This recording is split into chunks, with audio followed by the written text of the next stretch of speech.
You literally did a zero risk wholesale deal with not a dime in marketing cost, not a penny out of pocket, and made $25,000. I mean, is there a cooler thing you could do in the world than what you just did? Nah, it was beautiful. Something more cool than what you just did. Good. Well, welcome, Sergio. Nice to meet you. It's exciting to talk to you because the deal that we're going to be talking about was, first of all, a fantastic deal. You made $25,000 on this one deal. So congratulations. That's absolutely amazing. I mean, you've got to be just thrilled about doing a deal like that, right? Oh yeah, definitely. It was the best feeling ever. But first of all, Sergio, why don't you tell us a little bit about you, maybe when you got started, what market you're in, and a little bit of that journey leading up to this first deal. Okay, yeah. When I first, got started, it was probably about 10 months ago, maybe a year ago almost. That's kind of when I started getting into it. Watching your videos and taking action.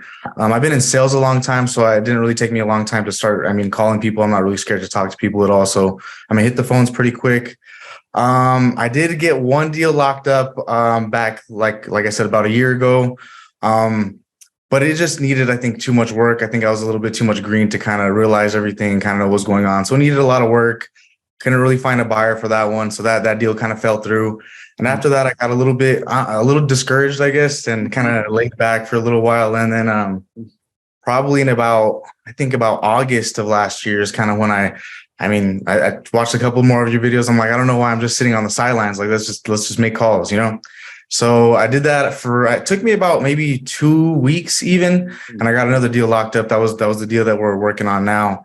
Or the one back then anyway. And yeah, that's kind of how that one started. And yeah. I'm in the Albuquerque metro market here in New Mexico. Okay. So not a huge market, but yeah. So talk to me about this, because this is a really common thing to happen where, you get really excited when you first learn about wholesaling. I know I did. I saw like the potential. I even saw other people doing it a little bit. Kind of when I got started, it was like 20 years ago. So it was a lot more obscure of a thing than it is today. But, like I saw these other people doing deals and having success. And I thought, man, I'm so excited. I came in with all this energy. But then you quickly learn that either it's not as easy as you thought, or there's a lot of rejection, or not all deals make it to the finish line. And so if you're not careful, then that discouragement can kind of deter you or push you, repel you away from the business. And so I love that you were vulnerable enough to kind of share that's what happened to you. You got this deal. Oftentimes what we do is we start to cash our check before we've gotten it, and then we run into problems, and then we're like, oh shoot, it's not happening. The deal's falling apart. And we have a choice to make. What do I do? Do I get back up on the horse and keep going? Or do I kind of fall by the wayside and let this kind of take me away from the business? And that kind of happened. So why did that happen, do you think? And what did you do to kind of like overcome that and say, you know what, let me go at this again and try this again? Like what happened for you? Yeah. So, that deal in particular was just, the house itself, it was kind of just pieced together a bunch of like additions and everything like that. It had like an easement. They had to like take off half the house because it was easing into like the neighbor's yard. So it was just kind of a whole mess. So that one definitely discouraged me a little bit. And I think maybe just after a while, I was just like, that was just one deal. Like, let's just get back up on the horse. I know if I locked up a deal, somebody said yes. I could get somebody else to say yes, and I'll be a little more meticulous about, what deal I kind of move forward with, and be pretty like confident in my numbers. You know what I mean? Confident in what I'm going to do, confident in the deal, confident in my numbers. So, I just kind of made myself just keep calling again, getting back to the phone, talking to agents. Of course, that's kind of how I got my deal.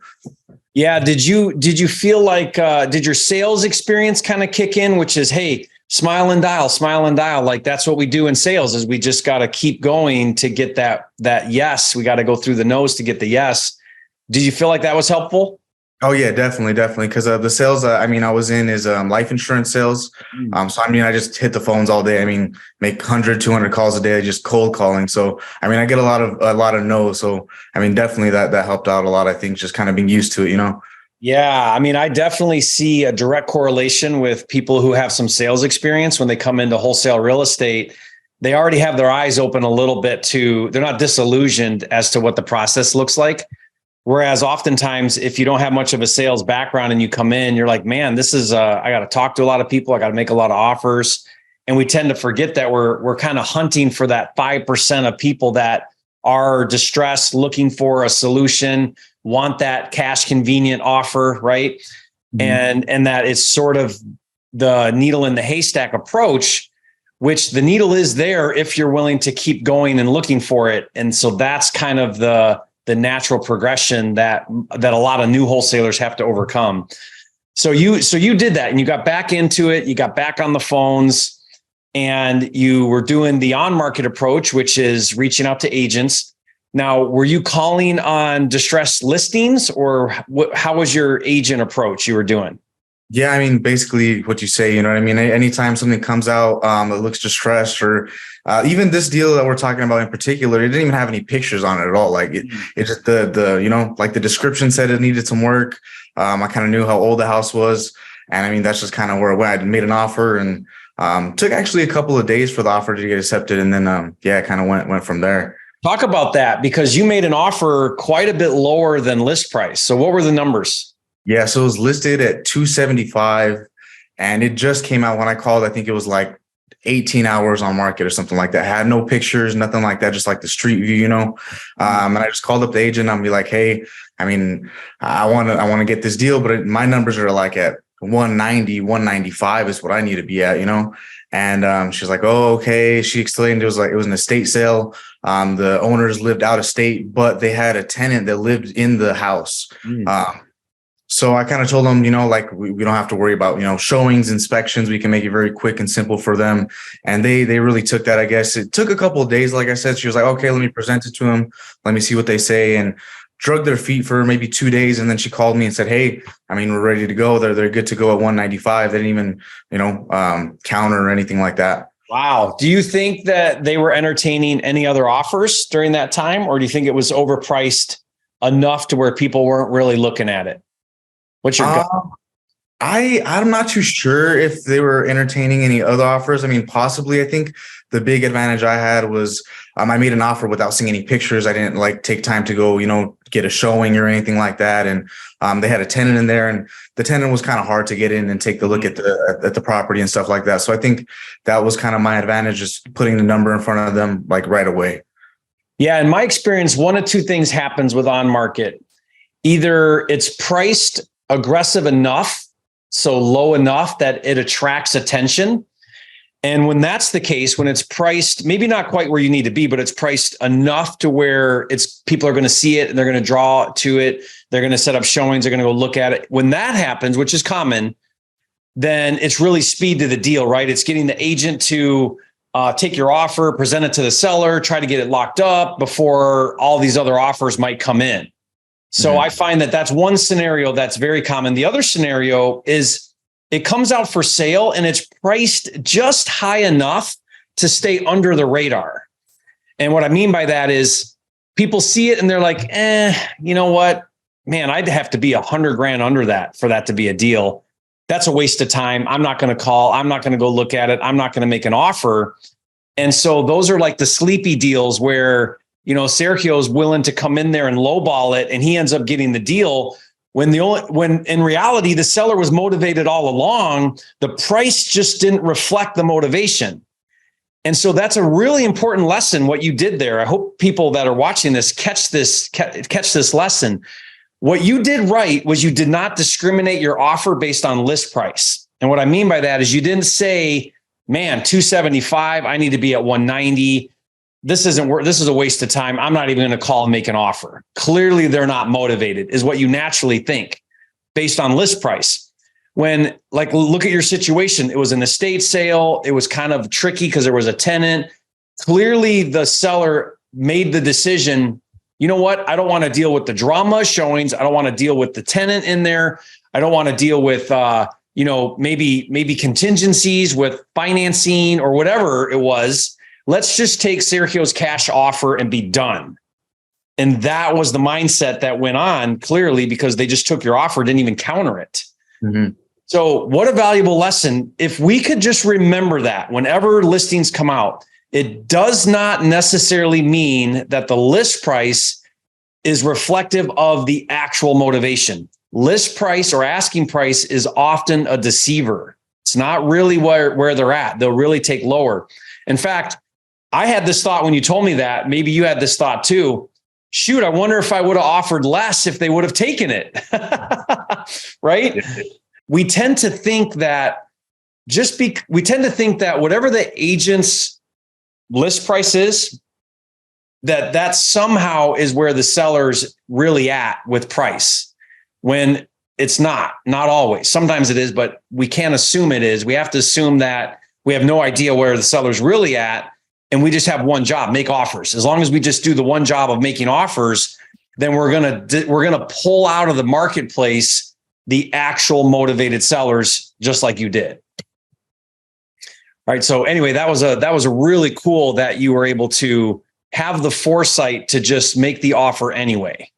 Yeah. So, and then of course I went and, double dip with the agent and everything. So I think that probably helped too. For sure. Yep. For sure. Guys, you got to understand what Sergio did. He went directly to the listing agent. We call that the double dip technique. Offered to let the listing agent represent you. So now they're getting both sides of the commission. They're getting the list side commission and the buyer side commission. And if the stars align and the seller's ready, the agent's excited about double commission, right? You're ready. Everything kind of comes together. That's when you can put together a fantastic deal on market.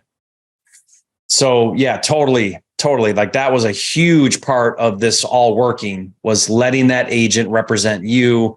That gets them highly motivated to see your deal get accepted, right? Mm-hmm.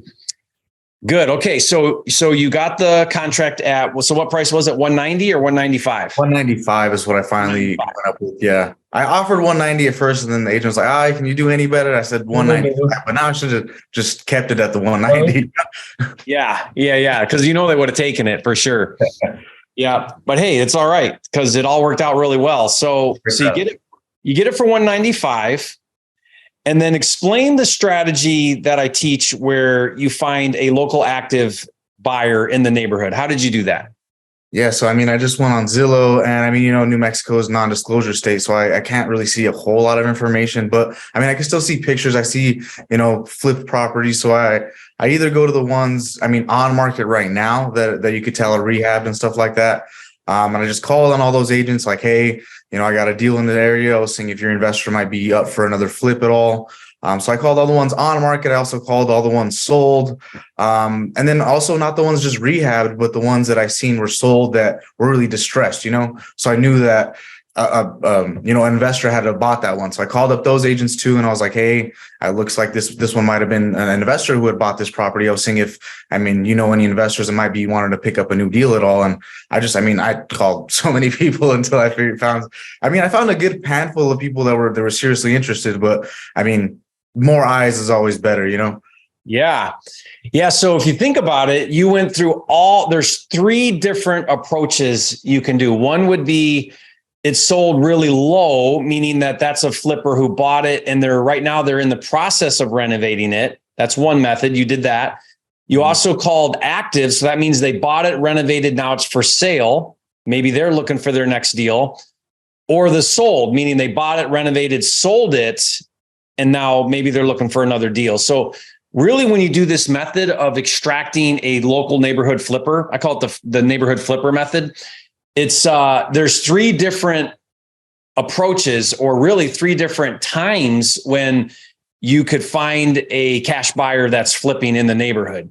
Mm-hmm. So let me ask you this: of those 3 different approaches, just sold, now they're rehabbing it; active, so bought it, renovated it, now it's for sale; bought it, renovated it, sold it. Of those 3, your end buyer, the buyer that eventually bought it, which one of those was it? Do you remember? Yeah, it was actually kind of weird. So I was calling all those people around the property, like neighborhood flipper, but also like right across, I live in a condo, my condo complex on the other side of the street. I'd been watching this one house and I seen it got bought, it got rehabbed, and it got flipped. So they just put it on the market too. So I seen the realtor sign outside, mm-hmm. and I just called that realtor and she's like, oh yeah, it's my brother and my dad are the ones that flipped this property. And those are the ones that ended up being my buyer way on the other side of town, like 40 minutes away. Okay. So it actually didn't end up being one of the neighborhood flippers.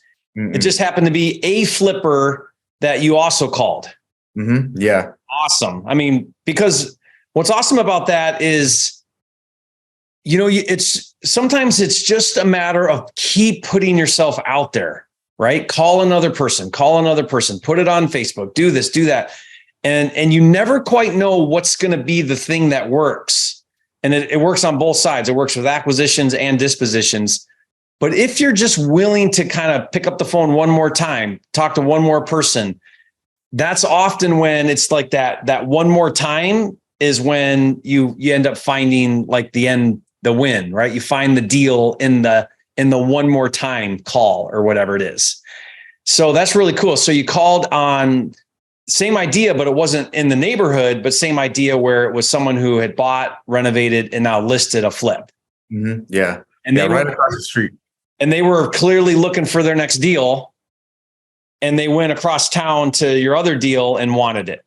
Yep. Yeah. And then they paid more than all the other buyers too. So that was good. Yeah. So you had some interest, but this buyer was willing to pay the most. Yeah. And what was the price that they agreed to pay? $220. $220. So a $25,000 assignment. Mm-hmm. Yep. Fantastic. Love it. Which is really cool because, not always can you carve out that big of an assignment with on market. Sometimes the spreads are a little skinnier because, maybe an agent's not willing to let it go that low or buyers don't want to pay too much more.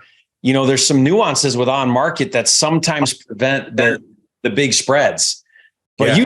you carved out a $25K wholesale with an on market deal. That's really cool. Yeah, I had a couple of the buyers, or one of the buyers too. Like you said, I mean, he kind of knew what I had it for, and he was like, I don't want to pay that big of an assignment fee. So moved on to the next one, because I mean the numbers it came out. So they bought it for $220. I was thinking ARV was like $390, $400, but they ended up selling it for $450. Is what they got it when they flipped it for. So I mean, okay.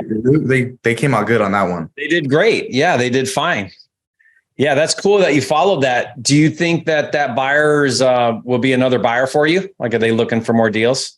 Yeah, I'm really in contact with the sister of the agent. I talk to her all the time. Any deals I get, I send it their way. And yeah, she's always looking for other stuff. So yeah, hopefully we can do some business together in the future. Now, let me ask you a couple of questions that are really common that come up a lot with on market. Did the agent have any issues with you doing the assignment? No. I kind of followed exactly what you did as well. I sent them my offer sheet, had, my name and or assigns, blah, blah, blah, all the other stuff.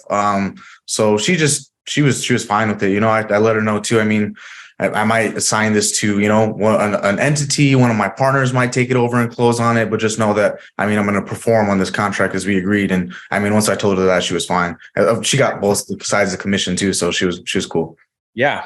Sometimes it's just it's just as simple as reassuring the agent like you did and everything works out great. What kind of earnest money did you have to put down with the agent? $1,000 after my inspection was due. Okay. So you followed that strategy too. Let's talk about that. And you had a 10-day inspection? 10-day inspection. Yeah. Love it. So cool, man. You did all the things. Really awesome. Not all agents will let you do that, but try, right? So if you can, great. Did you actually use the cash buyer's earnest money to pay your earnest money, or how'd you do that? Yeah. I had the cash buyer put down $3,000 earnest money. Yeah, very cool. So guys, one strategy is if you don't want to do the earnest money, because with on market, there's always earnest money. Agents are going to require that. Sometimes it's not very much, like $500 or $1,000. Other times it could be higher. Some agents want, in some markets, they'll ask for a higher earnest money. So what Sergio did is he said, okay, well, I need an inspection contingency so I can, go see the property and make sure everything pencils. And I'll pay $1,000 earnest money after my 10-day inspection. And if they accept that and agree to that, then you have the full 10 days before your earnest money's due, right? And then what you did is you found your buyer on day whatever, 5, day 6, day 7, whenever you found your buyer, you required from your buyer to pay a $3,000 non-refundable earnest money. That earnest money then goes into escrow. They're able to count that earnest money towards as just earnest money, right? Or towards the sellers or towards your first contract. And then everybody's happy, right? You meet the obligation of earnest money. And then what happens is you never actually paid any earnest money. So you did a true zero out of pocket deal. Now, had you paid the $1,000, it would have been reimbursed to you at closing. So it's not like that would have cost you $1,000, but you still would have had to float the $1,000 until closing.